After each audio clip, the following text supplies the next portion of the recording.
இன்னைக்கு இந்த வீடியோ இல்லைங்க, நம்ம ஆர்பிடைல பற்றின இன்ட்ரெஸ்டிங்கான இன்ஃபர்மேஷன் உங்களுக்கு நாங்கள் ஷேர் பண்ணுறோங்க. இந்த ஆர்பிடைலோட ரிப்பு பார்த்தீங்கன்னா இந்த ஸ்டார்டிங் பாயிண்ட்லேருந்து இந்த எண்டு வரைக்கும் இந்த கர்வ் வந்து 165 mm வரும். இதனோட டெப்த் வந்து 16 mm வரும்.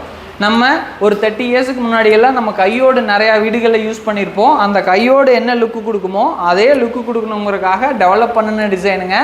நாங்கள் மேனுஃபேக்சரிங் அண்ட் சப்ளையை தாண்டி என்னென்ன ஒர்க்ஸு இந்த ஆர்பிடைலுக்காக பண்ணுறோங்கிறதையும் நாங்கள் காமிக்கிறோம்.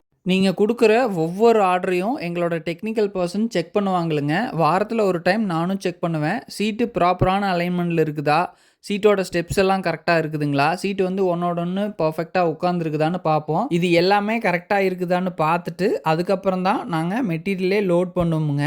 சீட்டு ஸ்க்ராட்ச் ஆகாமல் இருக்கிறதுக்கு ஃபிலிம் கார்டோட கூடுதல் பாதுகாப்போடு தான் நாங்கள் சப்ளை பண்ணுறோம். அது மட்டும் இல்லாமல் ஒவ்வொரு 15 நாளைக்கு ஒருக்காவும் நாங்கள் ரேண்டமான வாடிக்கையாளரை செலக்ட் பண்ணி அவங்க ஷெட்டு போட்டிருக்கிற இடத்துக்கு டைரெக்டாக விசிட் பண்ணி பார்ப்போமுங்க. சீட்டு அடிப்பகுதியில் ப்ராப்பராக சீட்டிங் ஆகிருக்குதா, சீட்டோட மேற்பகுதியில் ப்ராப்பராக சீட்டிங் ஆகிருக்குதா, ஸ்க்ரூ பண்ணி முடிச்சதுக்கப்புறம் ரூஃபை ஃபுல்லாக ப்ராப்பராக தண்ணி வச்சு க்ளீன் பண்ணியிருக்காங்களான்னு செக் பண்ணுவோங்க.